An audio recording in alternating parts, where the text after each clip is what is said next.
मठ मंदिरों को मुक्त कराने का जो अभियान है ये हिंदू मुस्लिम का विषय नहीं है। ये भारत के संविधान, भारत की संप्रभुता, भारत की स्वतंत्रता और विदेशी आक्रांताओं का विषय है। पहली बात तो ये कि जो हमारे स्वतंत्रता संग्राम सेनानी थे वो केवल हमको भौतिक रूप से आज़ाद नहीं कराना चाहते थे, हमको सांस्कृतिक रूप से भी आज़ाद कराना चाहते थे, हमको आध्यात्मिक रूप से भी स्वतंत्र कराना चाहते थे। वो चाहते थे कि हम संपूर्ण रूप से स्वतंत्र हो जाए। अब अगर हम तो स्वतंत्र हो गए, लेकिन अगर हमारे मठ मंदिर आज भी स्वतंत्र न हो पाए तो फिर किस बात की स्वतंत्रता? संविधान के प्रियम्बल में लिखा है कि भारत एक संप्रभु राष्ट्र है। संप्रभु का मतलब गुलामी का निशान नहीं होना चाहिए। आर्टिकल 29 ये कहता है राइट टू कल्चर, हमें सांस्कृतिक रूप से स्वतंत्र होना चाहिए, हमें अपनी संस्कृति को बचाने का भी अधिकार है।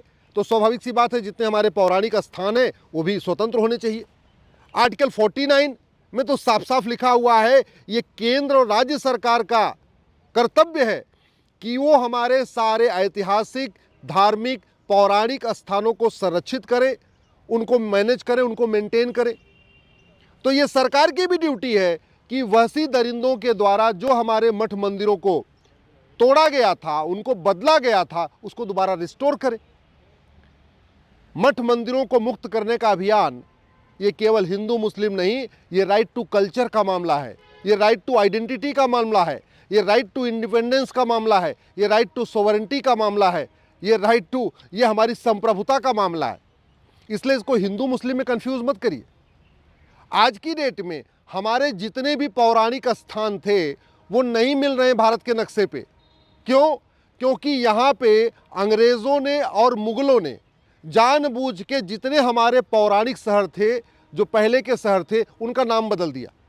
अब नाम बदल दिया तो वो मिलते नहीं है, जबकि हमारे महाभारत में उनका वर्णन है, हमारे उपनिषद में उनका वर्णन है, हमारे सत्यार्थ प्रकाश में उसका वर्णन है, हमारे भगवत गीता रामायण में उसका वर्णन है, लेकिन वो शहर नहीं मिलते हैं। फिर हमारे बच्चों को ये जब कहा जाता है कि रामायण महाभारत काल्पनिक घटना है तो उसको मान लेते हैं। इसलिए जो गुलामी के दौरान हमारे शहरों के नाम बदले गए उनको रिस्टोर करना ज़रूरी है। और इसी तरीके से गुलामी के दौरान जो हमारे मठ मंदिरों को गुंबद बदला गया, तोड़ा गया, उनका जो है स्वरूप बदला गया, उसको भी रिस्टोर करना ज़रूरी है। अदरवाइज़ फिर फ़ायदा क्या है? केवल सड़क बनाने के लिए, एयरपोर्ट बनाने के लिए, बंदरगाह बनाने के लिए हम स्वतंत्र हुए हैं क्या? केवल हम रोटी कपड़ा मकान के लिए स्वतंत्र हुए हैं क्या?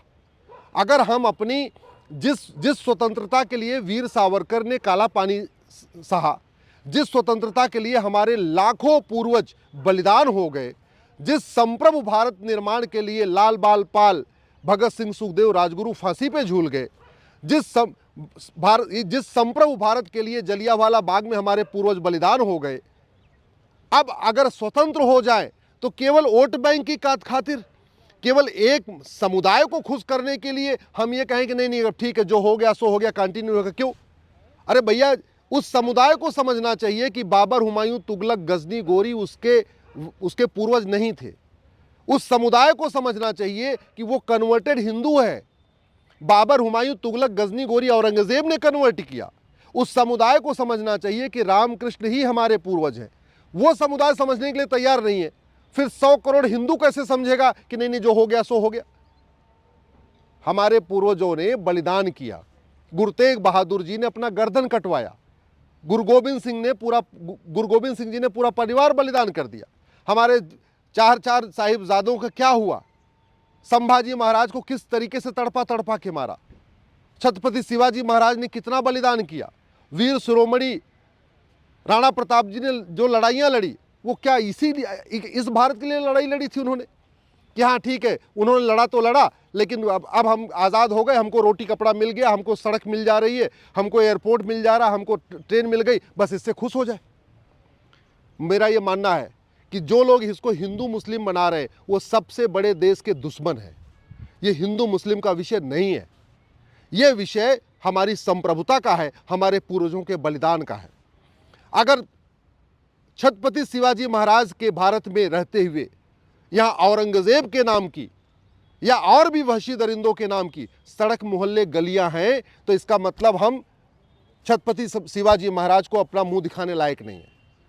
अगर यहाँ पे गुरु तेग बहादुर जी के और अपने गुरु गोबिंद सिंह जी के रहते हुए हम अगर वैसी दरिंदों के नाम पे सड़क मोहल्ले गलियां लेके बैठे हुए हैं तो वास्तव में हमें उनको पूजा करने का अधिकार नहीं है, उनको माला पहनाने का अधिकार नहीं है। मैं बार बार कह रहा हूं, जब तक गुलामी का नाम नहीं मिटेगा, जब तक गुलामी का निशान नहीं मिटेगा, तब तक गुलामी की सोच नहीं मिटेगी। और केवल एक मजहब को खुश करने के लिए कि ठीक है जो हो गया सो हो गया, जौहर हुआ तो हुआ, हमारे पूर्वजों को तड़पाया गया तो तड़पाया गया, छोड़ दो। क्यों छोड़ दें? किस बात के लिए छोड़ दें? अगर स्वतंत्र भारत में कलम का उपयोग करके, संविधान का उपयोग करके हम अपने मठ मंदिरों को मुक्त नहीं करा सकते, तलवार तो चलाना नहीं है, लाठी डंडा तो लेके चलना नहीं है, बलिदान तो करना नहीं है, केवल कोर्ट की लड़ाई लड़नी है। अब अगर कोर्ट की लड़ाई भी हम न लड़ें तो धिक्कार है हमें, फिर हमें धिक्कार है इस बात का। और फिर संविधान किस बात का? संविधान में तो लिखा हुआ है संप्रभु भारत का निर्माण करेंगे। संप्रभु का मतलब ही है ना गुलामी का नाम हो, ना गुलामी का निशान हो। आर्टिकल 29 में तो लिखा हुआ है हम अपनी संस्कृति को संरक्षित करेंगे। संस्कृति तब संरक्षित रहेगी जब हमारे जो सांस्कृतिक केंद्र हैं, जो हमारे धार्मिक केंद्र हैं, हम उनको रिस्टोर कर पाएंगे। आर्टिकल 49 में तो लिखा हुआ है ये केंद्र और राज्य की ड्यूटी है कि जो हमारे पौराणिक शहर हैं, जो हमारे ऐतिहासिक शहर हैं, जो हमारे धार्मिक प्रमुख केंद्र हैं, उनको रिस्टोर करे, उनको मैनेज करे, उनको मेंटेन करे, उनका रखरखाव करे। तो सरकार अपना ड्यूटी नहीं कर रही समझ में आती है, तो क्या समाज भी अपनी ड्यूटी न करे? और समाज जब इसके लिए लड़े तो समाज को कह दिया जाए तो हिंदू मुस्लिम विषय है। और वैसे भी जो सोच इसको हिंदू मुस्लिम बना रही है, उस सोच ने तो भारत का विभाजन भी करा लिया। क्या भारत का विभाजन होने के बाद वो संतुष्ट हुए क्या? भाई जिन्ना को सेटिस्फाई करने के लिए भारत का विभाजन कर दिया, और उस समय तो एक जिन्ना था। आज की डेट में तो हर जिले में जिन्ना बैठा हुआ है, फिर तो एक एक जिला सब जिन्ना को दे दीजिए। उस समय तो एक बाबर हुमायूं तुगलक गजनी गोरी था, एक औरंगजेब था, अब तो हर जिले में एक बाबर हुमायूं तुगलक गजनी गोरी औरंगजेब पैदा हो गया। पहले तो एक खिलजी था, अब तो हर जिले में खिलजी पैदा हो गया। अब अगर जिस खिलजी ने हमारे नालंदा विश्वविद्यालय को जलाया और वहाँ आज भी बख्तियार खिलजी के नाम पे रेलवे स्टेशन है और वहाँ आज भी शहर है, उसका हम नाम इसलिए न बदलें कि नहीं एक समुदाय नाराज हो जाएगा, तो धिक्कार है हमें, धिक्कार है हमें। अरे भाई सीधी सी बात है, खिलजी के वंशज यहाँ थोड़ी बचे हुए जो हम खिलजी के वंशजों को सेटिस्फाई कर रहे। बाबर हुमायूं तुगलक गजनी गोरी के वंशज थोड़ी यहाँ बचे हुए जो हम उनको सेटिस्फाई कर रहे। जो यहाँ पे हैं वो सारे हिंदू थे। अब अगर वो हिंदू बाबर हुमायूं तुगलक गजनी गोरी खिलजी को अपना पूर्वज मानते हैं तो उसमें हमारी कोई गलती नहीं है। कायदे से उनको समझाने की ज़रूरत है जो मठ मंदिरों को रिस्टोर करने का विरोध करते हैं, जो यहाँ पे बाबर हुमायूं तुगलक गजनी गोरी के नाम पे सड़क मोहल्ले गलियाँ चल रही हैं उनको बदलने का विरोध करते हैं। उनको समझाने की ज़रूरत है, उनके घर वापसी के लिए अभियान शुरू करना चाहिए। उनको समझाना चाहिए कि तुम यहीं के रहने वाले हो, 6-7 पुश्त पहले तुम यहीं हिंदू ही थे, ये उनको बताने की ज़रूरत है। हिंदुओं को ये नहीं बताना चाहिए कि नहीं एक काम करो, जो हो गया सो हो गया, ठीक है, जौहर हुआ तो हुआ, गुरु तेग बहादुर जी का सर कटा तो कटा, गुरु गोविंद सिंह के साहिबजादों को दीवार में चिनवाया तो चिनवाया, संभाजी महाराज को 40 दिन तड़पा के मारा तो मारा, लेकिन जो हो गया सो हो गया। क्यों? किस बात के लिए? हम क्या इसी बात के लिए स्वतंत्र हैं? मेरा मानना है ये भारत का संविधान है। संविधान कहता है कि कोर्ट के जरिए हमें अपने मठ मंदिरों को मुक्त कराने का अधिकार है और ये हमारा नैतिक अधिकार भी है। हम वीर शिवाजी के वंशज हैं, हम वीर सावरकर के वंशज हैं, हम गुरु तेग बहादुर के वंशज हैं, हम गुरु गोविंद सिंह के वंशज हैं, हम छत्रपति शिवाजी महाराज के वंशज हैं।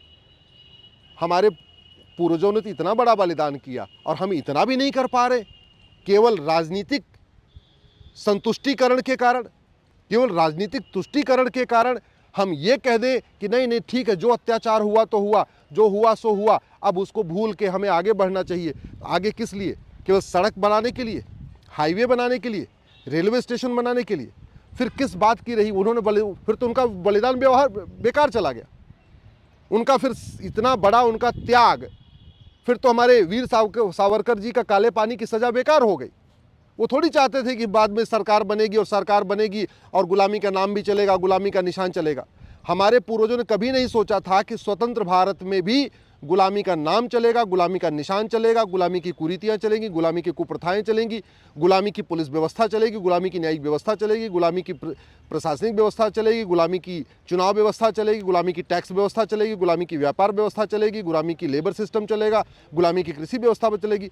इसलिए उन्होंने इतना अपना बलिदान नहीं किया था। उन्होंने सोचा था एक संप्रभु भारत बनेगा, एक स्वतंत्र भारत बनेगा, भारत अपना पुराने गौरव को प्राप्त करेगा। उन्होंने कभी ये नहीं सोचा था वोट बैंक की खातिर सही बात को कहने पे भी लोग उसको अलग तरीके से देखेंगे।